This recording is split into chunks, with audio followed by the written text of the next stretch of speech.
तो कभी ऐसा होता है कि दिमाग में बड़े बड़े ख्याल आते हैं, जैसे कोई टॉप कॉलेज में एडमिशन, या कोई मुश्किल एग्जाम क्रैक करना, या शायद अपनी फील्ड में एकदम एक्सपर्ट बन जाना। हाँ, बिल्कुल होता है। सपने तो साफ दिखते हैं, पर वो रास्ता थोड़ा धुंधला सा लगता है।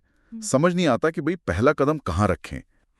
आज हम इसी कंफ्यूजन को थोड़ा दूर करने की कोशिश करेंगे और बात करेंगे अपने सपनों तक पहुंचने के एक बहुत ही पावरफुल तरीके पर। लक्ष्य तय करना मतलब गोल सेटिंग। बिल्कुल, लक्ष्य तय करना मतलब बहुत सिंपल भाषा में ये जानना कि आखिर जाना कहाँ है। हाँ, और फिर वहां तक पहुंचने का एक रोड मैप, एक नक्शा बनाना। सुनने में शायद ये थोड़ा बेसिक लगे। हाँ, लगता तो है। पर असल में ये बड़े डरावने लगने वाले सपनों को ना छोटे छोटे मैनेजेबल स्टेप्स में तोड़ने का तरीका है। अच्छा। और ये जरूरी इसलिए है क्योंकि एक तो ये हमें दिशा देता है, भटकने से बचाता है। हाँ, वो फोकस वाली बात। एग्जैक्टली। और फिर मुश्किल वक्त में, जैसे पढ़ाई में मन नहीं लग रहा है या कोई टेस्ट खराब हो गया, तब ये लक्ष्य ही हिम्मत देते हैं। और हाँ, जब हम छोटे छोटे लक्ष्य पूरे करते हैं ना, हाँ, तो अंदर से कॉन्फिडेंस आता है। वो हाँ मैं कर सकती हूँ वाली फीलिंग। हाँ, ये कॉन्फिडेंस वाली बात तो है। जैसे कोई मुश्किल चैप्टर खत्म करने पर लगता है ना कि चलो कुछ तो हुआ। बिल्कुल। तो ठीक है, ये तो समझ आया कि जरूरी क्यों है। पर अब वो बड़ा सवाल, सिर्फ सोचने से आगे बढ़कर असल में काम कैसे शुरू करें, पहला गियर कैसे लगाएं? देखो, पहला गियर है क्लैरिटी, मतलब स्पष्टता। क्लैरिटी? हाँ, शांति से बैठकर ये सोचना कि मैं अगले 5 साल में खुद को कहाँ देखती हूँ, या कॉलेज के बाद क्या करना चाहती हूँ, कौन सी चीजें हैं जिनमें सच में मजा आता है, क्या पसंद है।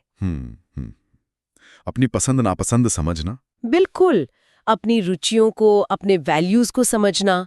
और फिर जो भी सपने हैं, जो भी विचार हैं, उन्हें कहीं लिख लेना। लिखना ये जरूरी है। बहुत फायदेमंद होता है। जैसे मुझे एक बेहतरीन ग्राफिक डिजाइनर बनना है, या मुझे सिविल सर्विसेज क्लियर करना है। लिखने से ना वो हवाई बातें थोड़ी जमीन पर आ जाती हैं, ठोस लगती हैं। अच्छा, हाँ, ये बात तो है। लिख लिया, सपना थोड़ा क्लियर हो गया। अब आगे। मैंने ये स्मार्ट गोल्स के बारे में बहुत सुना है, ये क्या चीज है? कोई कॉम्प्लिकेटेड रूल बुक तो नहीं? नहीं, कॉम्प्लिकेटेड बिल्कुल नहीं है, बल्कि ये तो लक्ष्यों को और ज्यादा असरदार बनाने का एक फ्रेमवर्क है, एक टूल समझ लो। ओके। स्मार्ट, इसमें हर अक्षर का मतलब है। एस यानी स्पेसिफिक, यानी एकदम साफ, जैसे सिर्फ अच्छा पढ़ना ही नहीं। हाँ, ये तो बहुत वेग है। हाँ, वेग है। स्पेसिफिक होगा, इस सेमेस्टर मैथ्स में 85% या उससे ज्यादा लाने हैं। बिल्कुल क्लियर। ठीक है, एस हो गया स्पेसिफिक। एम? एम है मेजरेबल, यानी जिसे नापा जा सके। कैसे पता चलेगा कि प्रोग्रेस हो रही है?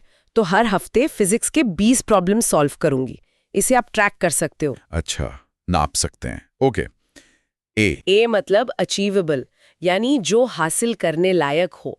ऐसा लक्ष्य ना हो जो नामुमकिन लगे, अपनी क्षमता देखनी होगी। पहले ही दिन मैराथन दौड़ने का टारगेट नहीं रखना। सही बात है, प्रैक्टिकल होना चाहिए। आर है रेलेवेंट, यानी क्या ये लक्ष्य आपके बड़े सपने से जुड़ा है?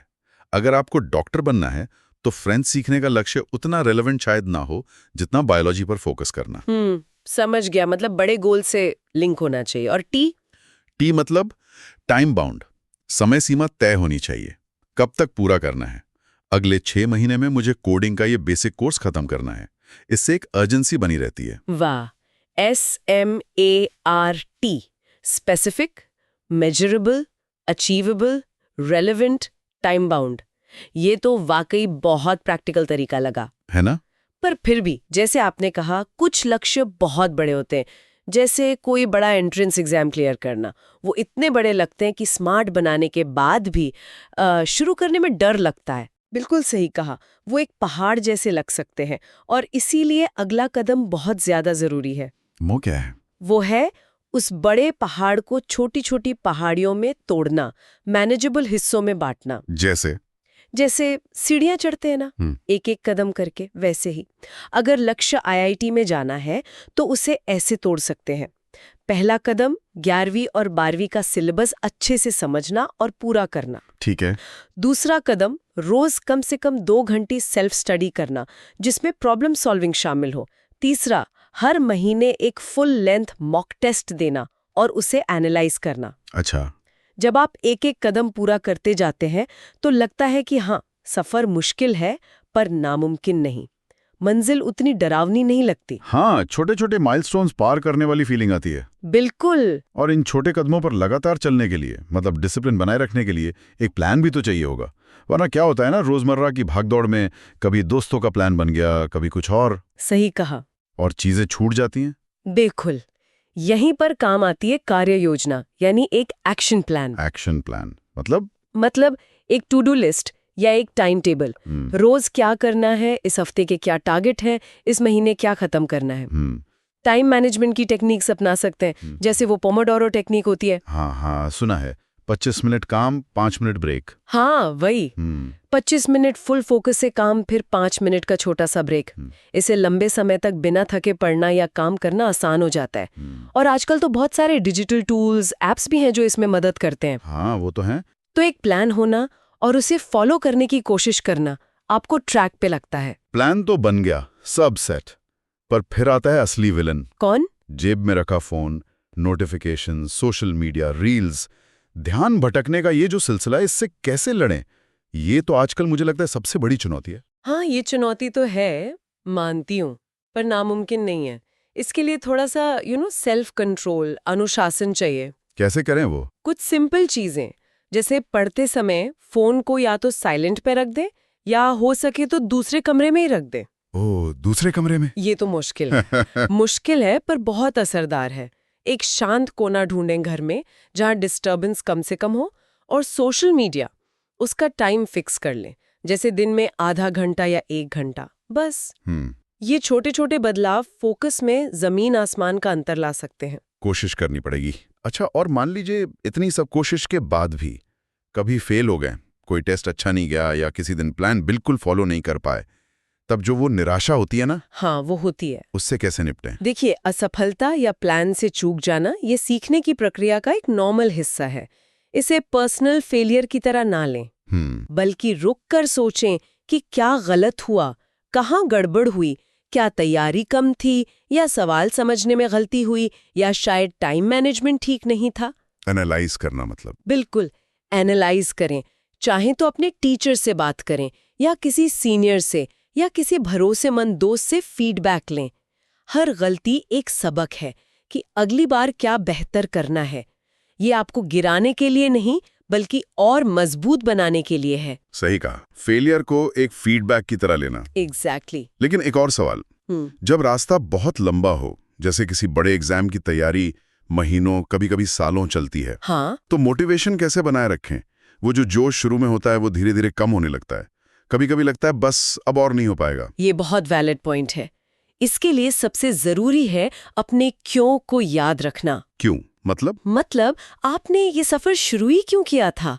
वो बड़ा सपना क्या था जिसके लिए आप इतनी मेहनत कर रहे हैं? उसे याद रखना। हाँ। चाहे तो अपने स्टडी टेबल पर उस ड्रीम कॉलेज की तस्वीर लगा सकते हैं, या कोई मोटिवेशनल कोट जो आपको इंस्पायर करता हो। Visual reminder. हाँ, विजुअल रिमाइंडर। और एक और जरूरी बात, छोटी छोटी सफलताओं का जश्न मनाएं। जश्न? जी। कैसे? अरे बड़ा जश्न नहीं, जैसे एक मुश्किल टॉपिक समझ आ गया, खुद को एक छोटा सा ब्रेक दें, अपना पसंदीदा गाना सुन लें, एक चैप्टर खत्म किया, 10 मिनट की वॉक पर चले जाएं।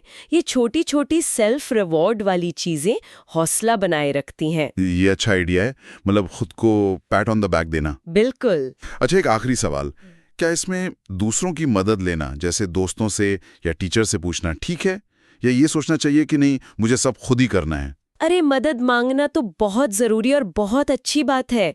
ये कमजोरी की निशानी बिल्कुल नहीं है, बल्कि ये स्मार्टनेस है। अच्छा। हाँ, अपने टीचर से, सीनियर से, या अगर कोई मेंटर है तो उनसे सलाह लेने में कभी झिझके नहीं। उनके अनुभव से बहुत कुछ सीखने को मिलता है। दोस्तों के साथ स्टडी ग्रुप बनाना भी बहुत फायदेमंद हो सकता है। एक दूसरे को समझाने से कॉन्सेप्ट्स और ज्यादा क्लियर होते हैं और मुश्किल वक्त में एक दूसरे का साथ भी मिलता है। हाँ, वो सपोर्ट सिस्टम वाली बात। बिल्कुल। तो दूसरों की मदद लेना बिल्कुल ठीक है, बल्कि जरूरी भी है कई बार।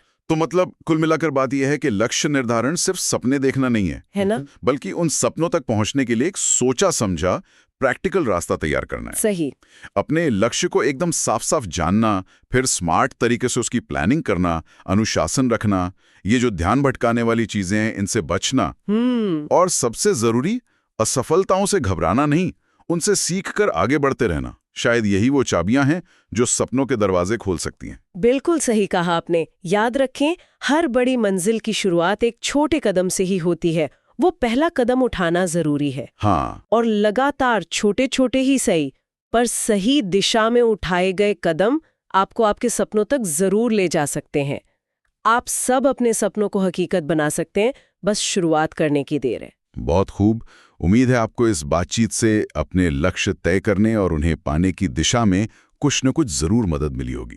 उम्मीद तो यही है। और अगर आपको ये चर्चा उपयोगी लगी, काम की लगी, तो इस वीडियो को लाइक जरूर करें और ऐसी ही और बातों के लिए और गाइडेंस के लिए हमारे चैनल को सब्सक्राइब करना ना भूलें।